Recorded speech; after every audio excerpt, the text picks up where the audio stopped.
네, 사랑하는 성도님들, 예수님의 이름으로 축복하고 사랑합니다. 오늘 너무나도 많으신 분들이 이렇게 CAB 기초반 수료와 이수를 하심에도 참으로 하나님께 감사합니다. 말씀의 흥왕의 역사가 이제 시작된 줄로 믿고 우리가 더욱 말씀으로 나아가는 우리 모두가 되기를 소망해 봅니다. 제게는 오늘 올해로 11살을 맞는 큰아이가 있습니다. 하나님의 은혜로 또 자녀를 주셔서 둘째, 8살 된 딸아이가 있고요. 그리고 셋째, 돌을 넘긴 이제 2살 막내 우리 남자아이가 있습니다. 아이들을 데리고 밖으로 종종 나가게 되는데요.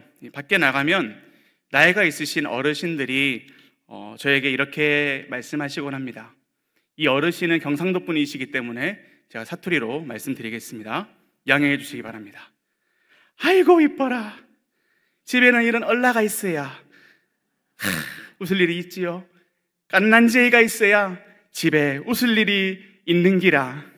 아이고 제일 좋을 때입니다. 잘 키우세요. 죄송합니다. 깐난제이가 뭔지 아십니까? 네, 얼라를 뜻합니다. 얼라가 뭔지 아십니까? 아이를 뜻합니다. 죄송합니다. 제가 아이를 키워보니까요, 이 아이가 집에 있으면 일단 부부싸움이 잘 되지 않습니다.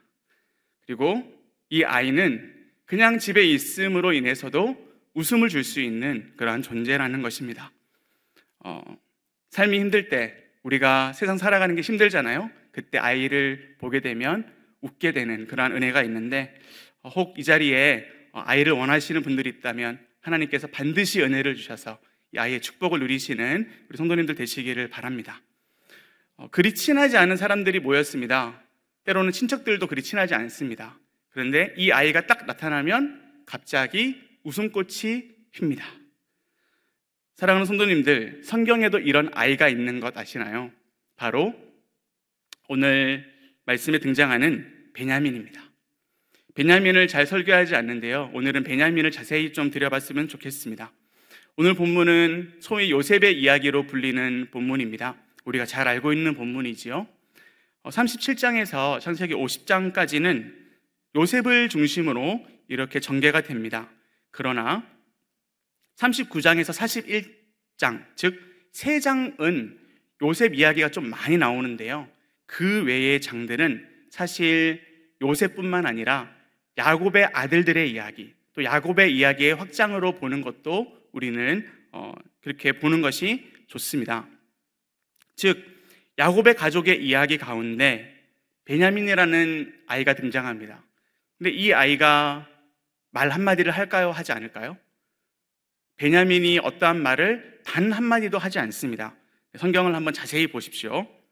그런데 이 베냐민은 형들과 요셉을 연결해주는 그러한 다리의 역할을 하고 있습니다. 그리고 그 이름처럼 고집불통이었던 이 야곱을 회개케 하는 그러한 존재로서의 중요한 역할을 하고 있습니다. 즉 베냐민은 그 존재만으로도 자신의 역할을 감당하고 있고 사람들의 기쁨이 되는 그러한 화해의 아이의 역할을 하고 있다는 것입니다. 베냐민의 원래 이름이 있습니다. 그것은 창세기 35장 18절에 나오는데요, 그가 죽게 되어 그의 혼이 떠내라 할 때에 아들의 이름을 베논이라 불렀으나 그의 아버지는 그를 베냐민이라 불렀더라. 여기에서 벤오니, 즉 실패와 헛됨과 고통의 슬픔의 아들이라는 이 벤온이라는 이 아들의 이름을 베냐민으로, 즉 벤야민, 오른손의 아들로서 이름을 바꾸게 됩니다. 라헬은 죽음을 앞두고 있었습니다. 이 죽음을 앞두고 뭔가 헛되고 뭔가 많이 슬펐나 봅니다. 그래서 자신의 이 슬픈 출산을 생각하며 벤오니로 아들의 이름을 지었습니다. 그러나 야곱은 이 슬픔의 아들이라는 이름을 오른손의 아들, 즉 우리가 히브리어를 오른쪽부터 읽잖아요. 바른 쪽을 뜻하는 것입니다. 오른쪽은 옳게 여기는 쪽을 뜻합니다. 하나님의 강하신 오른손, 이 오른손은 바로 오른쪽은 강하다라는 의미를 가지고 있고요. 또 가장 중요한 그러한 의미를 가지고 있습니다. 이렇게 야곱에게 베냐민은 중요한 존재였습니다. 그리고 특별한 존재였습니다. 여러분들에게 아이가 있다면, 혹 우리 성도님들에게 손주가 있다면 너무나도 소중하고 너무나도 중요한 우리 집의 중심이지요. 그 특별히 사랑받는 그 아이는 사실 잃어버렸던 자신의 막내였던 요셉을 그렇게 대신했던 아들이기도 했습니다. 야곱의 가족은 가나안 땅의 흉년으로 인해서 이제 야곱은 요셉의 형들을 애굽으로 보내는 장면이 창세기 42장, 오늘 본문의 전장에 나오는데요. 그때 야곱은 베냐민을 보냈을까요? 보내지 않았을까요? 보내지 않습니다. 당연히 보내지 않죠. 베냐민은 특별하고 지켜야 되고 사랑스러운 존재였기 때문입니다. 그것이 42장 4절에 나와 있습니다. 야곱이 요새의 아우 베냐민은 그의 형들과 함께 보내지 아니하였으니 이는 그의 생각에 재난이 그에게 미칠까 두려워함이었더라. 절대로 재난이 우리 베냐민에게 임해서는 안 돼. 우연한 사건조차 걱정하며 우려하는 그러한 베냐민을 향한 야곱의 사랑은 지극한 사랑이었음을 우리는 이 말씀을 통해 볼 수가 있습니다. 이렇게 야곱이 보낸 이 요셉의 형들과 요셉은 하나님의 기적적인 섭리로 다시 만나게 됩니다. 그리고 이 과정 가운데서 요셉은 자신의 동생, 즉 야곱 가정에 막내가 있다는 사실을 알게 되지요. 그리고 요셉은 그를 데려오라 라고 형들에게 명령합니다. 근데 여기에서 우리는 자세히 보아야 합니다. 왜 요셉은 내 동생 베냐민을 데려와라, 내 동생이 있으니까 데려와라 라고 한 것일까요? 아닙니다. 요셉이 굳이 베냐민을 데리고 오라고 했던 그 이유가 있습니다. 그것은 바로 창세기 43장 8절에 나옵니다. 43장 8절입니다. 유다가 그의 아버지 이스라엘에게 이르되 저 아이를 나와 함께 보내시면 우리가 곧 가리니 그러면 우리와 아버지와 우리 어린 아이들이 다 살고 죽지 아니하리이다. 아멘. 다 살고 죽지 않게 됩니다 라고 하는 이 말은 사실 유다의 말입니다. 그런데 사실 이것은 요셉이 베냐민을 데리고 오라고 명령한 이유입니다. 요셉은 자신의 형들임을 요셉만 알았잖아요. 요셉은 자기 아버지의 그 자녀들임을 요셉은 알았던 것입니다. 그래서 이 요셉이 막내가 있다는 소식을 듣고 이 막내가 온다면, 즉 이 베냐민이 온다면 가족들이 다 오게 될 것이다. 우리 아버지, 보고 싶은 아버지 야곱도 오게 될 것이다 라고 생각을 했던 것입니다. 사랑하는 성도님들, 우리는 잘 알고 있습니다. 요셉이 왜 총리가 되었습니까? 요셉은 구원의 목적을 이루기 위해, 즉 어릴 적 꿈을 주셔서 하나님께서 여기까지 인도하셨는데, 이것은 즉 형들이 나에게 절을 하고 있는 이 상황은 바로 내가 출세해서가 아니라 이 상황이 바로, 내가 총리가 된 이 상황이 바로 가족을 구원해야 되는, 구원할 수 있는 그러한 기회가 된 것입니다. 그런데 그 기회 가운데 누가 사용되어지지요? 베냐민이 사용되어지는 것입니다. 그래서 베냐민은 구원의 아이입니다. 구원의 아이. 베냐민은 가족을 구원하는 매우 중요한 구원의 끈으로서의 역할을 감당하고 있는 것이지요. 더 놀라운 일이 있습니다. 하나님께서는 베냐민을 통해 야곱과 그리고 형들을, 그 고집불통 야곱, 그 잔인했던 형들, 그 무자비했던 형들, 자기끼리 이기적으로 다투었던 그 형들을 회개하게 하는 그러한 역할을 베냐민을 통해서 하십니다. 베냐민은 회개의 아이의 역할을 하게 되는데요, 9절 말씀입니다.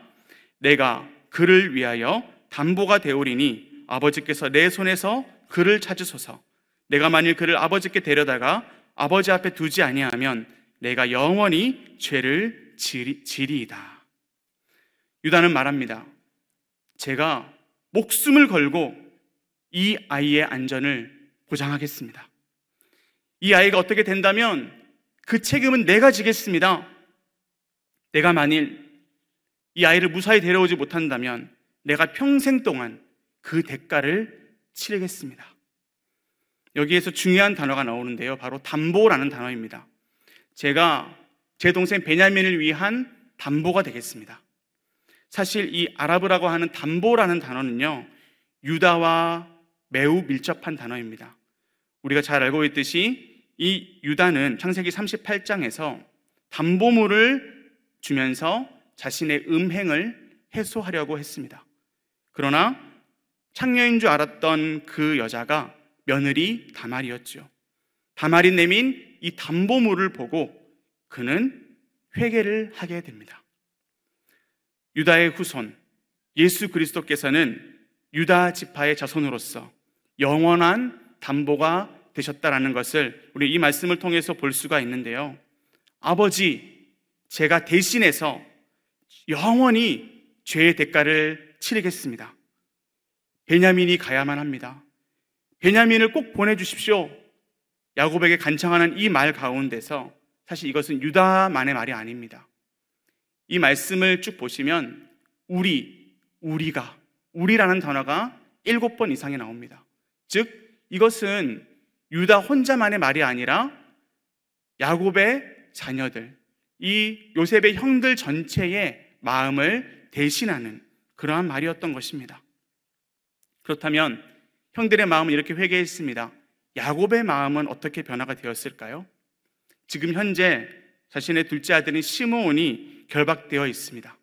그리고 애굽에서 그렇게 힘들게 구해온 곡식은 바닥에 나 있는 상태입니다. 그리고 애굽의 총리라는 사람이 자신이 지극하게 사랑하는 이 베냐민을 자기 목숨보다 어쩌면 더 사랑하는 자신의 이 막내 아들을 데려오라라고 합니다. 이 상황 가운데서 야곱은 뭐라고 할까요? 13절과 14절입니다. 내 아우도 데리고 떠나 다시 그 사람에게로 가라. 전능하신 하나님께서 그 사람 앞에서 너희에게 은혜를 베푸사 그 사람으로 너희 다른 형제와 베냐민을 돌려보내게 하시기를 원하노라. 내가 자식을 잃게 되면 이르리로다. 아멘. 여기에서 내가 자식을 잃게 되면 이르리로다 라고 하는 것은 그냥 포기가 아닙니다. 이것은 너무나도 큰 포기였습니다. 자신이 그렇게 붙잡고 살았던, 자기 이름처럼 붙잡고 살았던 그 모든 고집과 그 모든 억척스러움과 그 모든 죄악된 편애들을 지금 하나님 앞에서 포기하며 그렇게 하나님 앞에 내려놓는 그러한 과정인 것입니다. 14절 말씀 자세히 보시면 전능하신 하나님께서 너희에게 은혜를 베푸실 것이다 라고 말하고 있습니다. 이것은 베냐민을 포기합니다. 그러나 전능하신 하나님만 의지합니다 라고 하는 야곱의 고백이었던 것입니다. 천부여 의지 없어서 손들고 옵니다. 저의 것을 다 빼앗아 가시는데요, 저는 가만히 없습니다. 저를 살려주십시오. 저를 불쌍히 여겨 주십시오. 이러한 기도는 그저 비관적인 기도, 다 내려놓는 회의적인 기도가 아닙니다. 메마른 땅 가운데서 살아계신 전능하신 하나님을 바라보는 진정한 회개의 기도인 것입니다. 이 회개의 기도를 베냐민을 통해 하게 된다는 사실을 우리는 반드시 보아야 합니다. 회개의 끈, 이 화의 아이는 회개의 끈의 역할을 하고 있습니다. 마지막 세 번째는 화해의 아이로서 베냐민은 하나님께 쓰임을 받습니다. 형들이 드디어 베냐민을 데리고 다시 애굽으로 갑니다. 그 장면이 43장 15절 이후에 등장합니다. 요셉은 이제 형들이 베냐민을 데려온 것을 보고 자신의 집으로 초대를 하게 됩니다. 그러면서 나오는 에피소드가 오늘 29절 말씀입니다. 29절 말씀입니다. 요셉이 눈을 들어 자기 어머니의 아들 자기 동생 베냐민을 보고 이르되 너희가 내게 말하던 너희 작은 동생이 이 아이냐? 그가 또 이르되 소자여 하나님이 내게 은혜 베푸시기를 원하노라. 아멘. 이것은 소자여 하나님이 내게 은혜 베푸시기를 원하노라, 이러한 특별한 축복을 베냐민에게 하고 있습니다. 너무나도 보고 싶었던 이 동생에게 자신이 할 수 있는 최고의 축복을 줍니다. 그런데 감정이 북받쳐 오릅니다. 30절입니다. 요셉이 아우를 사랑하는 마음이 북받쳐 급히 울 곳을 찾아 안방으로 들어가서 울고, 31절입니다. 얼굴을 씻고 나와서 그 정을 억제하고 음식을 차리라 하매 그들이 요셉에게 따로 차리고 그 형제들에게 따로 차리고 그와 함께 먹는 애굽 사람에게도 따로 차리니 애굽 사람은 히브리 사람과 같이 먹으면 부정을 입음이었더라. 그들이 요셉 앞에 앉되 그들의 나이에 따라 앉히게 되니 그들이 서로 이상히 여겼더라. 요셉의 형들은 식사 초대를 받는데요, 따로 차리는 것은 이해를 했습니다. 왜냐하면 그 당시 애굽의 문화는 동물을 신성시 여겼습니다. 그런데 그 동물을 신성시 여겼는데 그 신성시 여기는 동물을 잡아먹는 이 히브리인들, 너무나도 야만적이고 너무나도 부정하다라고 여겼기 때문에 식탁을 다르게 차렸던 것입니다. 그런데 신기했던 것은 르시레유, 르벤, 시므온, 레위, 유다, 이런 식으로 순서가 있습니다. 아들들의 순서가 있잖아요. 그 순서대로 식탁에 앉히는 겁니다. 이 장면을 본 이 요셉의 형들은 어떠한 마음이었을까요? 서로 바라보면서 말은 안 했지만 너무나도 신비하게 여겼을 것입니다. 그런데 마지막 장면이 너무나도 은혜가 됩니다. 우리 34절 말씀을 다 함께 읽겠습니다. 요셉이 자기 음식을 그들에게 주되 베냐민에게는 다른 사람보다 5배나 주매 그들이 마시며 요셉과 함께 즐거워하였더라. 요셉은 한마디로 베냐민을 매우 편애합니다. 베냐민에게 5배의 음식을 줍니다.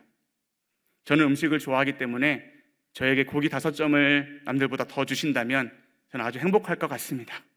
네, 그런데요, 이 5이라는 숫자에는 의미가 있습니다. 완전하다, 충만하다라는 뜻이 있습니다. 5배를 준다라는 것, 어쩌면 완전한 편애를 하는 것입니다. 그리고 이 편애는 사실 자신이 어릴 적, 요셉 자신이 어릴 적 아버지 야곱이 자신을 그렇게 편애하셨잖아요.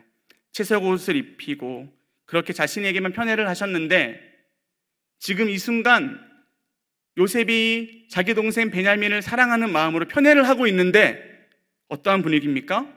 형들이 요셉과 함께 즐거워하고 있는 것입니다. 이것이 가정의 회복이고 이것이 하나님의 은혜인 줄로 믿습니다. 이 은혜와 회복의 중심에 누가 있습니까? 너무나도 사랑스러운 아이 베냐민이 있는 것입니다. 이처럼 베냐민은 관계를 이어주는 화해의 아이였습니다. 그리고 야곱의 가족을 기근에서 벗어날 수 있도록 하는 구원의 아이였습니다. 그 고집스러운 야곱, 그 자기만 생각했던 이기적이고 폭력적인 그 형들이 내려놓게 하는, 모든 것을 포기하게 하는 그러한 회개, 그리고 결국에는 기쁨을 주는 아이의 역할을 하게 됩니다. 그런데 베냐민은 단 한마디도 하지 않습니다. 사랑하는 성도님들, 아무것도 할 수 없는, 내가 아무것도 하지 못하는 그러한 상황에 놓일 수 있습니다. 그리고 너무나도 무력하여서 삶의 의미는 무엇일까? 나는 슬픔의 아이야. 나는 절망의 사람이야.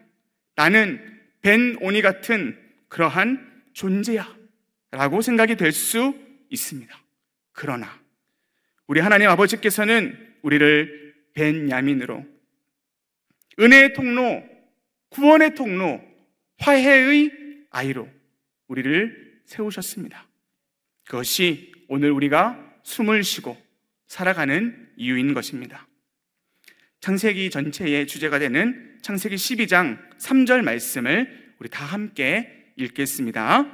너를 축복하는 자에게는 내가 복을 내리고 너를 저주하는 자에게는 내가 저주하리니 땅의 모든 족속이 너로 말미암아 복을 얻을 것이라 하신지라. 땅의 모든 족속이 아브라함 너를 통해 복을 얻게 될 거야. 근데 그 아브라함이라는 이 너를 여러분으로 저로 넣으셔도 좋습니다. 저와 여러분은 축복의 통로인 것입니다. 저와 여러분은 무엇을 할 수 없어도, 아무것도 할 수 없는 환경, 심지어 병원에 누워있는 상황이라 할지라도 그 자리에서도 우리는 화해의, 회개의, 은혜의 끈의 역할을 하나님은 감당하시기 원하신다라는 것입니다. 교회는 그러한 통로의 역할을 해야 합니다. 왜냐고요? 우리 예수님께서 우리의 머리가 되십니다. 우리 예수님 화해의 아이가 되셨잖아요. 로마서 5장 10절입니다. 곧 우리가 원수 되었을 때에 그의 아들의 죽으심으로 말미암아 하나님과 화목하게 되었은즉 화목하게 된 자로서는 더욱 그의 살아나심으로 말미암아 구원을 받을 것이니라. 아멘. 예수님의 은혜를 오늘 다시 한번 묵상합시다. 예수님이 하나님과 우리와의 관계를 중간에서 화해의 아이가 되셔서, 중보자가 되셔서 다 해결해 주셨습니다. 우리가 그 사랑을 붙잡는 것이 오늘 우리의 역할을 감당할 수 있는 힘입니다. 그것을 요한 1서에서 말하고 있습니다. 요한 1서 4장 10절 말씀인데요, 우리 10절과 11절 그리고 20절의 말씀을 좀 길지만 다 함께 우리 마음으로 한번 읽어보겠습니다. 사랑은 여기 있으니 우리가 하나님을 사랑한 것이 아니요 하나님이 우리를 사랑하사 우리 죄를 속하기 위하여 화목제물로 그 아들을 보내셨음이라. 사랑하는 자들아, 하나님이 이같이 우리를 사랑하셨은즉 우리도 서로 사랑하는 것이 마땅하도다. 누구든지 하나님을 사랑하노라 하고 그 형제를 미워하면 이는 거짓말하는 자니 보는 바 그 형제를 사랑하지 아니하는 자는 보지 못하는 바 하나님을 사랑할 수 없느니라. 아멘. 교회는 성도는 사랑하는 자입니다. 사랑한다는 것은 우리의 믿음, 우리 안에 있는 이 하나님을 드러내는 것입니다. 하나님을 사랑하십시오. 예수님을 사랑하십시오. 그 전에 내가 당신을 사랑한다라고, 내가 이웃을 사랑한다라고, 나는 사랑이 넘치는 교회라고 함부로 말해서는 안 됩니다. 우리가 너무나도 사랑을 남발하고 있습니다. 그 사랑은 도대체 어떠한 사랑입니까? 하나님의 사랑입니까? 정말 하나님의 사랑이 우리 안에 있습니까? 하나님의 사랑의 그 말 한마디는 생명을 살립니다. 하나님의 사랑의 기도 한마디는 영혼을 살립니다. 오늘 우리가 기도하는 것이요, 여러분 오늘 우리 다 나누지는 못했지만 화해의 아이라는 책이 있습니다. 그 책 이야기를 오늘 시간 관계상 말씀을 못 드리겠는데요, 기도라고 하는 것은요 사랑의 표현입니다. 우리가 어떠한 열방을 가지고 어떠한 민족을 품고 우리가 저 북한을 품고 우리가 우리나라를 품고 기도한다라는 것은요 하나님의 사랑으로 기도하는 것입니다. 우리가 우리나라를 사랑해서가 아닙니다. 우리나라 혹 어떠한 나라, 이 나라 비판받을 거 많지만 하나님의 사랑이 우리 안에 임하면 우리는 기도하게 되는 것입니다. 그 열방에, 그 나라에, 그 가정에, 그 사람의 회복을 위해서. 사랑하는 성도님들, 섬겨주십시오. 그러나 사랑으로 섬겨주십시오. 사랑이 없는 섬김은 나의 의로 여겨질 수밖에 없습니다. 이것은 나의 공로로 될 수밖에 없습니다. 사랑, 하나님을 사랑하는 그 사랑으로 헌신하십시오. 그렇다면 교회는 회복해 될 것입니다. 우리가 맡고 있는, 우리가 섬기고 있는 구역원과 어린 영혼들이 살아나는 것을 우리는 보게 될 것입니다. 왜냐고요? 우리는 화해의 통로, 은혜의 통로, 사랑의 통로이기 때문입니다. 그 사명을 붙들고 오늘도 하나님을 더욱 사랑하며 하나님의 사랑 안에서 제가 오늘 하나님을 사랑하지 않고 있다면 하나님의 사랑을 충만하게 이 시간 부어달라고 그렇게 기도하며 사랑의 사람으로 살아가시는 우리 모두가 되기를 예수님의 이름으로 축복합니다.